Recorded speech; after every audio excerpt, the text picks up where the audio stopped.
A decayed corpse of a woman was recovered at Harendranagar Tea Garden on Saturday evening. Her name was Alen Sutradhar. Bamutia Outpost Police immediately rushed to the spot as soon as the incident was reported. This woman was missing from home for past 2 to 3 days. After that, her family member filed a missing diary at Bamutia Outpost. Meanwhile, police came to learn that this woman is mentally unstable. At last, a decayed corpse of a woman was recovered at Harendranagar Tea Garden on Saturday evening.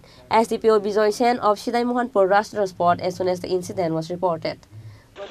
এখানে আমাদের কাছে একটা information আসে যে একটা female dead body একটা পাওয়া গেছে। এটা লোকাল পাবলিকের থেকে ওসি বামুটিয়া এটা রিসিভ করে অ্যাকর্ডিংলি আমাদেরকে ইনফর্ম করে। তো আমরা আসলাম, এখানে এসে দেখলাম যে একজন মহিলা, নাম হলো হেলেন সূত্রধর, বাবার নাম হলো মনীন্দ্র সূত্রধর, কালীর বাজার, যেটা আইডেন্টিফাই হয়েছে আর কি। তো ওদের রিলেটিভসের কাছ থেকে জানতে পারলাম যে উনি 10-12 দিন ধরে মিসিং ছিলেন, বাড়ি থেকে মিসিং ছিলেন। তো কিছুটা মেন্টাল ডিসঅর্ডার এগুলি সমস্যাও ছিল।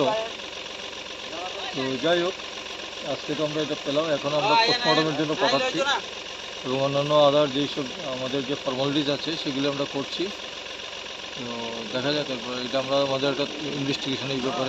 পরিবারের তরফ থেকে তো একটা খুনের অভিযোগ উঠেছে, নাকি পার্শ্ববর্তী বাড়ির লোক একটা ঝামেলাকে কেন্দ্র করে খুন হতে পারে? হ্যাঁ, এটা সবটা আমরা নজরে রেখে আমরা ইনভেস্টিগেশন করব এবং এটার যে প্রকৃত কারণ সেটা আমরা বের করব। After the body was lifted, the body was sent to Agartala GB Hospital for postmortem. Bureau Report, Chini Khorang.